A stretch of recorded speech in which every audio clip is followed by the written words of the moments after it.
Si baby Anna Victoria at Asaf ay isang miracle twins dahil nung 2 buwan pa lang sila sa tiyan ay binawian ng buhay ang kanilang ina.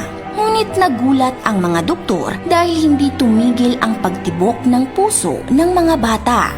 Patay na ang utak ng kanilang ina, ngunit matagumpay silang naipalaki at naisilang pagkalipas ng 123 days. Kahit na wala ng buhay ang kanilang ina, ay ipinadama pa rin ito ang pagmamahal sa kanyang mga anak dahil prinotektahan at binigyan niya ng buhay ang kanyang mga anak hanggang sa huling sandali. Paano ba milagrong nakasurvive ang kambal ganong wala ng buhay ang kanilang ina?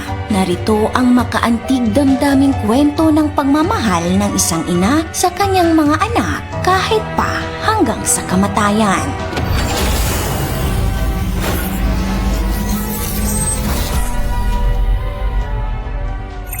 Ang mag-asawang Muriel Padilla, 24 na taong gulang, at Frankelyn Padilla, 21 taong gulang, ay masayang namumuhay sa Campo Largo, Brazil kasama ang kanilang panganay na anak na si Isa Beatriz. Ngunit hindi nila inakala na sa pangalawang pagbubuntis ni Frankelyn ay mararanasan nila ang malungkot but at the same time masayang pangyayari sa kanilang buhay. Isang araw habang papunta sa trabaho si Muriel ay nakatanggap siya ng tawag mula sa kanyang asawa na si Frankelyn. Sinabi nito na bumalik siya sa kanilang bahay dahil napakasakit ng kanyang ulo. Ang akala ni Muriel ay simpleng sakit lang ng ulo ang nararamdaman ng kanyang asawa, kaya sinabi niyang uminom na lang ito ng gamot at siya ay papasok pa. Ngunit sabi naman ni Frankelyn na kumikirot ang likurang bahagi ng kanyang leeg at ito'y napakasakit at nararamdaman niyang tila babagsak na siya, kaya nagmadaling bumalik si Muriel sa kanilang bahay. Pagdating niya ay nakita niya ang kanyang asawa na nanginginig, umiiyak, nahihilo at nagsusuka dahil sa sakit. Kaya agad-agad na dinala ni Muriel ang kanyang asawa sa ospital. Habang papunta na sila sa ospital ay may biglang sinabi di umano si Frankelyn sa kanya. Sabi niya, kailangan mong maging handa na tanggapin ang nangyayari sa akin ngayon dahil mananatili ako sa ospital at hindi na ako uuwi. Iyon ang mga huling salitang narinig ni Muriel sa kanyang asawa bago siya nawala ng malay. At iyon rin ang huling sandaling nakita niyang buhay ang kanyang asawa. Pagdating ng ospital ay sinuri agad si Frankelyn ng mga doktor.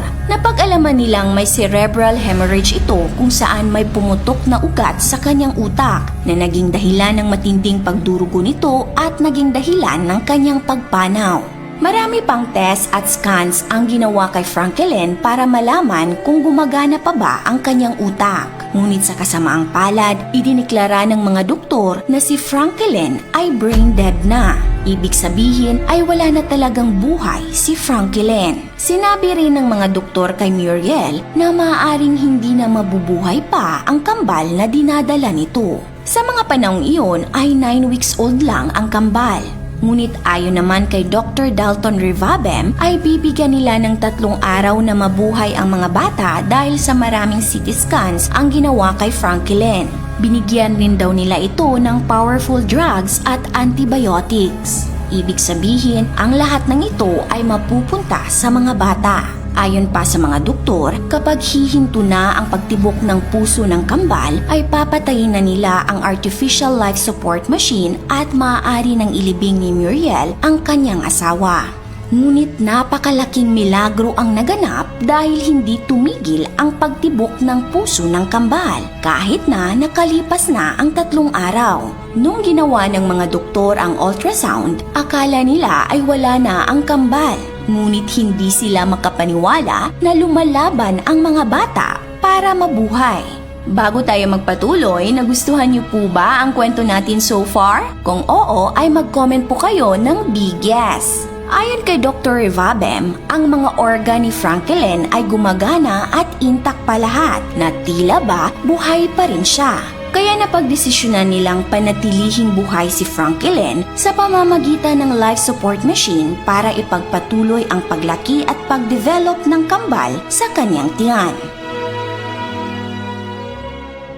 Humingi ng tulong si Dr. Vabem sa isang physician sa Portugal na nakahawak na rin ng ganitong kaso kung saan matagumpay ring naisilang ang isang bata na lumaki at nagdevelop sa loob ng tiyan ng yumaong ina sa loob ng 107 days. Marami pang ibang kasong ganito sa mundo, ngunit natatangi ang kaso ng pamilya Padilla dahil bukod na 2 bata ang kanilang nailigtas ay umabot pa ng 123 days or 4 na buwan bago isinilang ang kambal. Sa kasalukuyan, ito ang naitalang pinakamatagal na pinanatiling buhay ang isang brain-dead na ina para mailigtas ang kanyang dinadala. Napakasensitibo ng kasong ito, kaya naman plinanong mabuti ng mga doktor kung paano nila masisiguro na mapanatiling buhay ang ina para lumaki ang kambal. Ngunit hindi naging madali ang proseso dahil nagkaroon ng komplikasyon at kinailangan ng tuloy-tuloy na suporta ng mga gamot para ma-maintain at ma-measure ang blood pressure sa mga ugat, puso at arteries. Minomonitor rin ng mga doktor ang pagdaloy ng dugo at dami ng oxygen sa katawan ni Franklin. Minomonitor din ang kanyang nutrisyon at gumamit sila ng antibiotics sa buong proseso. Minomonitor naman ng mga doktor ang kambal sa pamamagitan ng ultrasound araw-araw. Ayon kay Dr. Rivabem, ang kanilang main goal ay ang mapanatiling gumagana ang mga organs ni Franklin upang mapatuloy ang paglaki at pagdevelop ng kambal.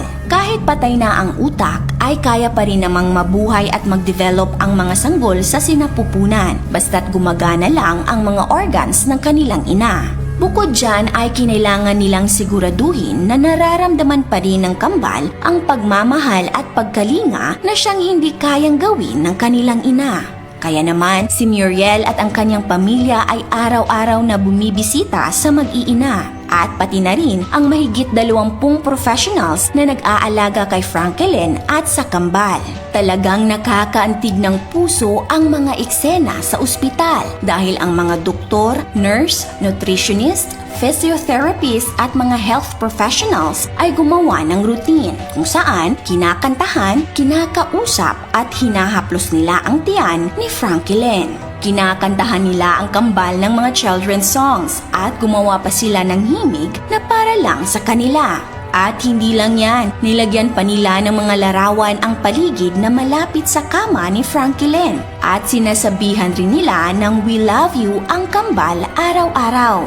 Ang ICU ay punong-puno ng pagmamahal, pagkalinga at pampalakas ng loob para sa kambal at sa pamilya upang ito'y maging matagumpay. Dumating ang araw kung kailan ayon sa mga doktor ay ready na isilang ang kambal.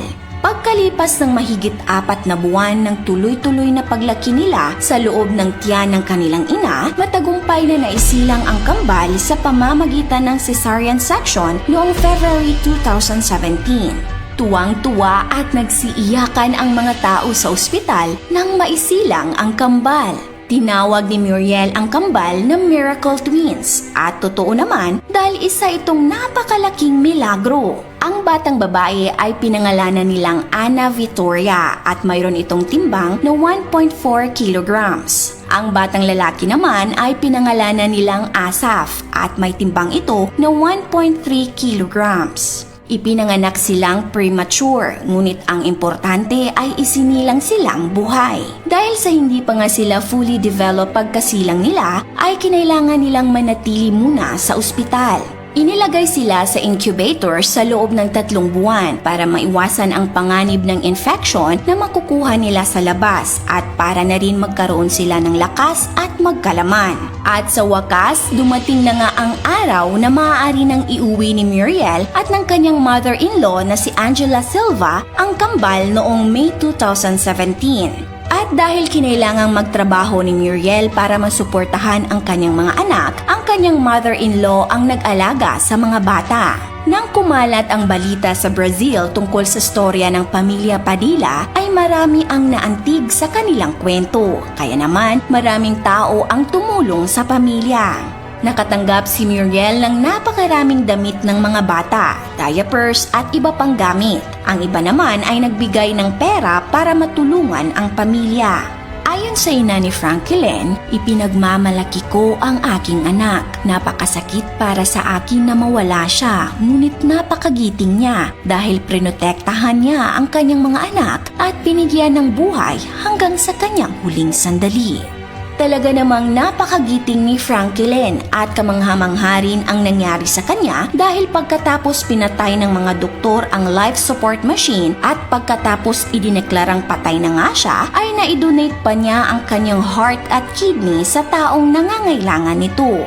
Ayon pa kay Muriel, talagang mapagbigay at mapagmahal na tao si Franklin. Naniniwala siya na pinili ng Diyos si Franklin para maganap ang isang milagro. Kung nagustuhan niyo po ang video natin ngayon, paki-click ang like button